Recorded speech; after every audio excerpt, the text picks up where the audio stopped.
Bom, os meios para resolver é outra coisa, isso é outra questão.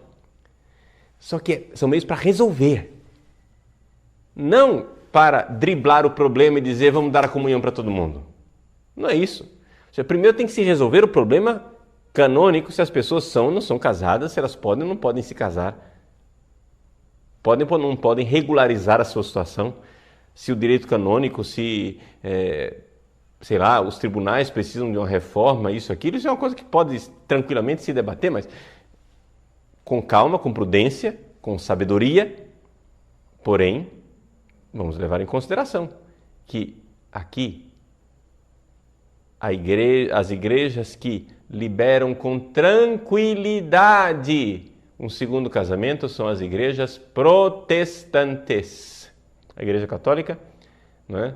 Das igrejas cristãs, é das únicas, se não a única, que ainda segura firme a questão da fidelidade matrimonial e da unicidade e indissolubilidade do matrimônio. E assim, também a questão da ordenação das mulheres já foi resolvida claramente pelo Papa João Paulo II.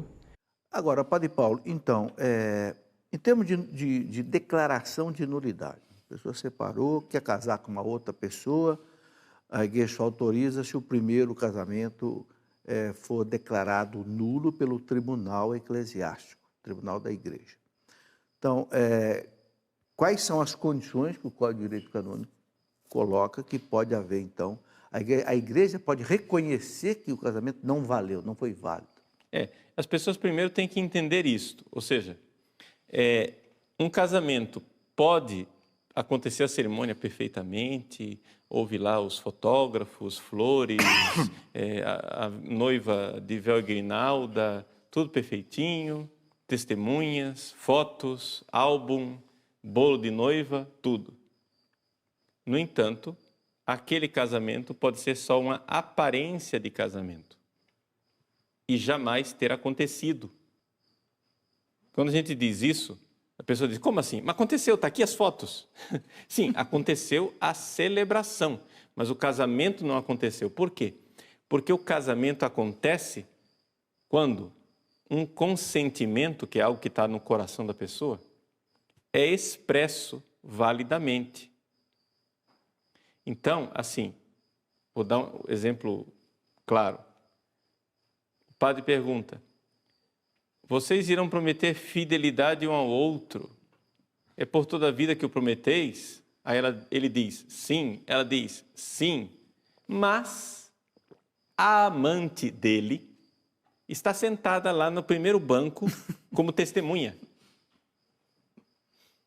E ele já era amante dela,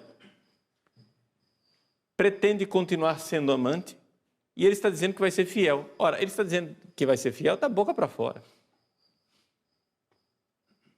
Ele não vai ser fiel. Então, ele pode mentir para a noiva, para toda a assembleia que está ali, para o padre, mas ele não pode mentir para Deus, porque Deus vê o coração. E o compromisso que ele está fazendo é diante de Deus. Então, o que é que está acontecendo ali? Está acontecendo uma coisa que nós chamamos em direito canônico de simulação parcial. Ele está querendo o casamento, mas tem uma coisa essencial no casamento que ele não está querendo, chama-se fidelidade. Então, se ele não está querendo aquilo, o casamento não está acontecendo, simplesmente aquilo lá não tem valor nenhum.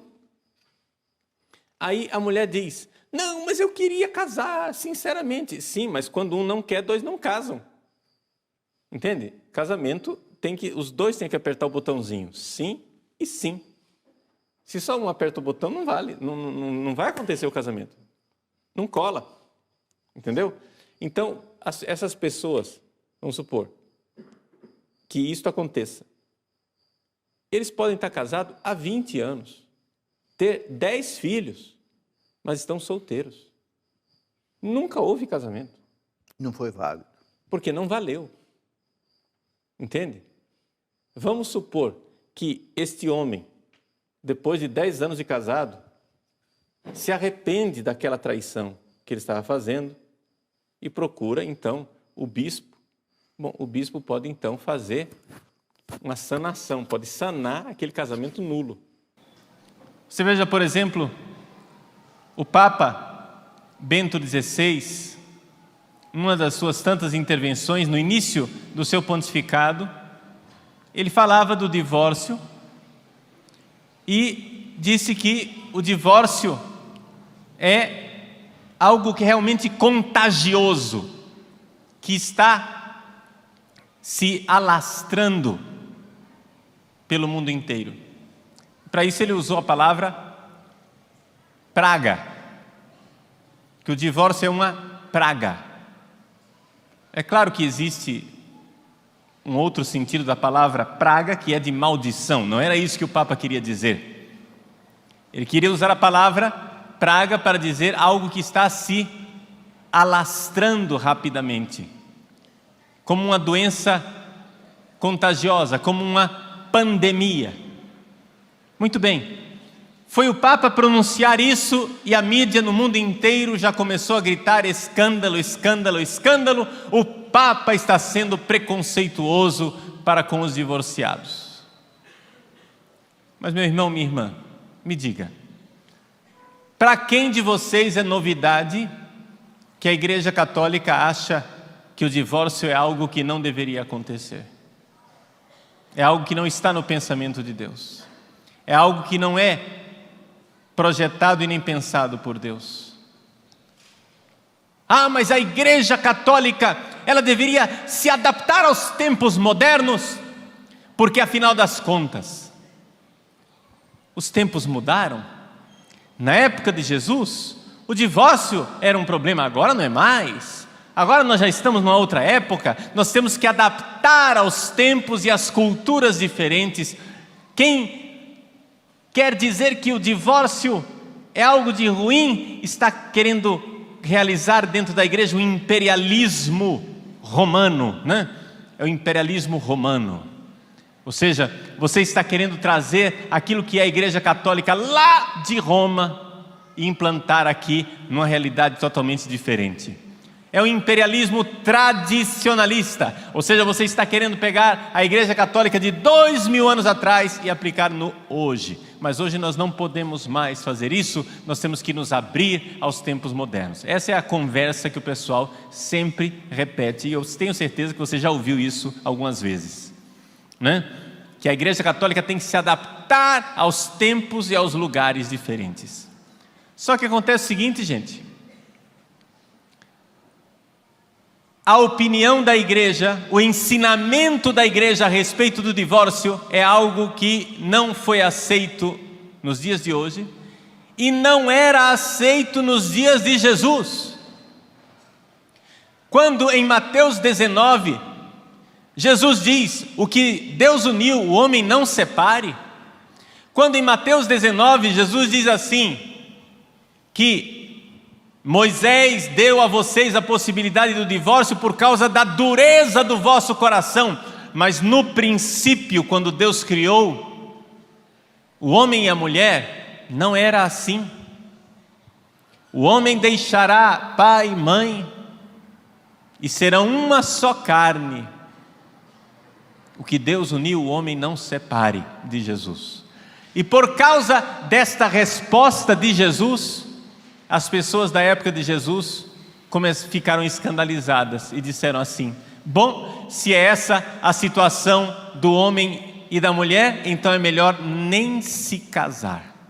Vejam qual foi a reação das pessoas na época de Jesus. A reação é idêntica à reação dos nossos dias. Começaram a se afastar de Jesus, ficaram escandalizados, começaram a deixar Jesus. Por quê? Porque ele estava exigindo fidelidade matrimonial para sempre. Ele estava falando contra o divórcio. Então disseram: se é assim, é melhor nem se casar. Exatamente o que a nossa sociedade faz hoje em dia. Na nossa sociedade atual existe a possibilidade do divórcio, mas as pessoas preferem nem se casar. O índice de matrimônios diminuiu tanto, né, que O casamento tornou-se uma piada. Aliás, agora com esse negócio de divórcio pela internet, tornou-se uma piada maior ainda, né? Clique aqui e você está livre da sua mulher. Plaque, pronto, acabou, né? Acabou o casamento, gente. O casamento já não existe mais no nosso país, se tornou uma comédia. Mas nós, cristãos, nós que acreditamos em Jesus, nós cremos que isto não está conforme a vontade de Deus. Ah, mas deveria se adaptar aos tempos modernos, porque senão o homem de hoje se escandaliza. Mas não é o homem de hoje que se escandaliza, o homem da época de Jesus já se escandalizava. O escândalo, gente, está aí há 2000 anos, não é uma novidade. As pessoas se afastaram de Jesus por causa disso, e não é de admirar que se afastem da igreja por causa disso hoje. Gente, isso é simplesmente sinal de que a Igreja Católica continua fiel aos ensinamentos de nosso Senhor Jesus Cristo. Existem igrejas evangélicas. Vocês sabem que os protestantes evangélicos se gabam de ser o cristianismo bíblico, porque nós católicos não somos do cristianismo bíblico, nós somos uma espécie de macumba, né? Uma mistura de cristianismo com paganismo. Essa é a opinião. Nós somos um cristianismo que não é puro. O puro é o cristianismo dos evangélicos protestantes. Mas acontece o seguinte, gente: como é que você pretende seguir o cristianismo bíblico, o cristianismo que está na Bíblia, e concede divórcio? E, no entanto, 99% das igrejas evangélicas concedem o divórcio com a maior facilidade. Com a maior facilidade.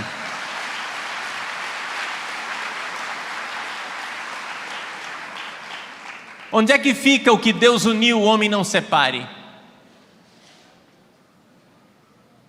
Aí você pode dizer assim: não, padre, mas olha só, a Igreja Católica também concede separação. Eu tenho um amigo meu que foi num tribunal eclesiástico e conseguiu a separação. Espera lá, que você está falando com a pessoa certa. Eu sou presidente do Tribunal Eclesiástico de Cuiabá. E o que é essa história de nulidade matrimonial? Deixa eu explicar isso de uma vez por todas para as pessoas entenderem direito o que é a nulidade matrimonial.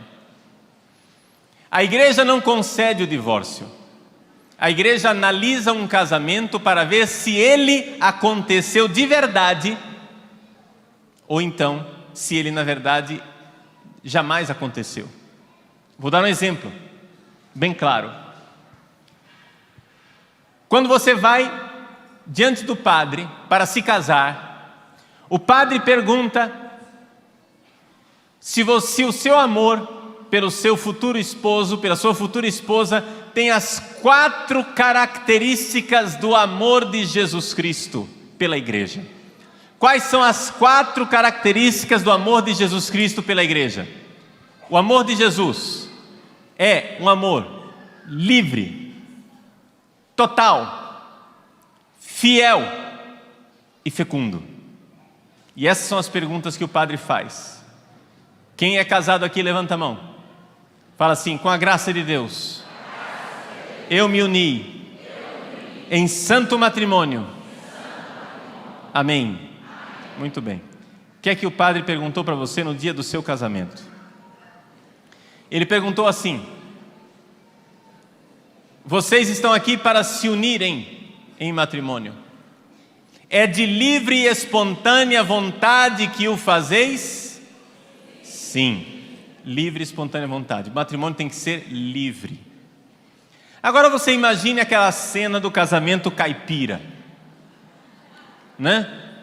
Esse negócio de casamento caipira é algo que nós católicos não deveríamos participar. Por quê? Porque de alguma forma é tornar ridículo um sacramento da igreja. Entende? É uma brincadeira com uma coisa sagrada. Vai lá, casamento caipira, todo mundo sabe como é que é. A mulher grávida, não é? o rapaz lá todo medroso, e o pai da moça com a carabina, né? Com o trabuco, com a pistola atrás dele, obrigando ele a se casar. Pois bem, esse é o típico casamento nulo. Nulo, porque não acontece casamento se você não é livre. Se você está sendo obrigado a se casar, você não se casou. Se você for ao tribunal eclesiástico e provar que você foi forçado a se casar, a igreja declara na hora, não que você está divorciado, não, isso a igreja não faz. A igreja diz, é verdade, você nunca se casou, você continua solteiro. Aquilo era só uma aparência de casamento. Por quê? Porque o casamento tem que ser livre. O amor de Cristo pela igreja é livre quando Jesus diz assim: ninguém tira a minha vida, eu a dou livremente. Jesus amou e se entregou à igreja, Ele deu a sua vida e morreu na cruz pela sua esposa, a igreja, por todos nós, para nos salvar. O amor de Cristo pela igreja é livre, assim também o amor do marido e da mulher tem que ser um amor livre. Ninguém pode forçar um casamento. Se você prova que você foi forçado a se casar, você nunca se casou. Porque você está lá dizendo na frente do padre, é de livre e espontânea vontade que o fazeis? Você diz, sim, com a boca e não com o coração. Para Deus o que equivale é a boca ou é o coração? Você pode enganar o padre, mas a Deus você não engana. Está entendendo? Você pode enganar o padre, mas o que vale é o que você está dizendo diante de Deus com o seu coração. Por isso, se você for a um tribunal e provar que você não era livre, você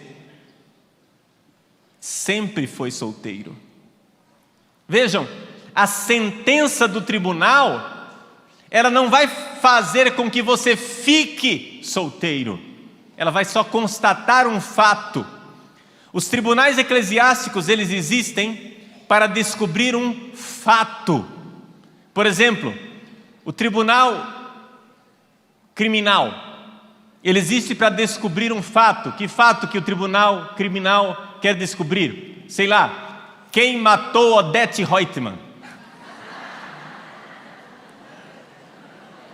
O tribunal quer descobrir quem foi que matou. Veja, se quem matou foi o Zezinho, e o tribunal diz que quem matou foi o Luizinho, Luizinho não ficou criminoso por causa da sentença. Aquela sentença é injusta. Na verdade, quem matou foi o Zezinho. O tribunal, ele não cria os fatos, ele pretende somente descobrir os fatos. Estão entendendo? Portanto, se você era casado validamente, não adianta ir lá mentir para o tribunal. Se você vai lá no tribunal eclesiástico e monta uma farsa, junta testemunhas e convence o juiz de uma coisa que não era verdadeira, para Deus você continua em adultério, porque você estava casado e mentiu. Está entendendo? O que vale, gente, na igreja é diante de Deus. Então a primeira característica do amor de Cristo pela igreja, um amor livre. É de livre e espontânea vontade que o fazeis? Segunda característica do amor de Cristo pela igreja, o amor de Cristo é total. Jesus se entrega completamente. Tendo amado os seus, amou-os até o fim. Ele se entregou, Ele morreu por nós e foi obediente até a morte numa cruz. Ele entregou tudo, Jesus deu tudo. Assim também, o esposo deve se entregar à sua esposa, a esposa deve se entregar ao seu esposo totalmente. Não tem esse negócio de dizer, olha, nós vamos nos casar, mas você mora no apartamento ao lado, eu moro no meu apartamento. E quando a gente quiser se encontrar, você telefona, a gente agenda um encontro, não é? E aí nós temos um encontro amoroso.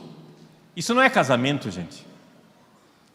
O casamento é uma partilha da vida toda, a sua vida completa. Não existe esse negócio do isso é meu, isso é teu. Existem casais por aí que se casam e aí ela compra um abajur com o dinheiro dela e ele compra um abajur com o dinheiro dele. No dia que se separam, não precisa nem fazer muita investigação, eles sabem perfeitamente o que é de cada um, porque nunca se uniram. Está entendendo? Na verdade, você não se casou, você já estava preparando o divórcio. Não existe isso, gente. Casamento é uma união. O que é meu é teu e o que é teu é meu. Isso é casamento. Essa união profunda, total, essa entrega de amor. Mas se um cara se casa dizendo, eu vou me casar, até aqui ela pode entrar na minha vida, daqui para frente não, isso aqui sou eu. Ele continua solteiro. Entendeu? Quantas vezes eu já vi em tribunal esse caso, o fulano vai e se casa, mas na verdade ele continuou solteiro na cabeça dele. Ele se casou, mas ele continuava querendo sair com o círculo de amigos solteiros dele para as festas de quando ele ia quando era solteiro, vivendo a vida de quando era solteiro, vivendo tudo que ele tinha antes de ser solteiro. Na verdade, a entrada da mulher na vida dele significou muito pouco. Gente, não houve essa entrega total. Na verdade, ele não assumiu o ônus do matrimônio. Não assumiu aquilo que é o matrimônio de verdade. O matrimônio é um amor livre, é um amor total. O matrimônio é um amor fiel. Por quê? Porque Cristo é fiel. Deus é fiel e não pode se contradizer. Ele não pode ir contra Ele mesmo. E assim deve ser o amor do marido e da mulher. Vocês imaginem que o sujeito vai lá no dia do casamento na frente do padre. Você promete ser fiel? E é por toda a vida que o promete? Ele diz sim, mas no primeiro banco da igreja está sentada a amante dele como testemunha do casamento. Ele teve até o capricho de convidá-la para assinar o casamento dele. Ora, gente, é evidente que ele está dizendo sim com a boca e não com o coração. Esse casamento aconteceu? Não. Então é isso que acontece nos tribunais. Não acontece um divórcio. O que acontece é uma união que nunca aconteceu. Não é? Quarta característica do amor de Cristo pela igreja. O amor de Cristo, ele é livre, total, fiel e fecundo. Casamento, o amor de Cristo pela igreja é um amor fecundo. Eu vim para que todos tenham vida e a tenham em abundância. Fecundidade do amor de Cristo. Ele dá a vida. Ele dá a vida.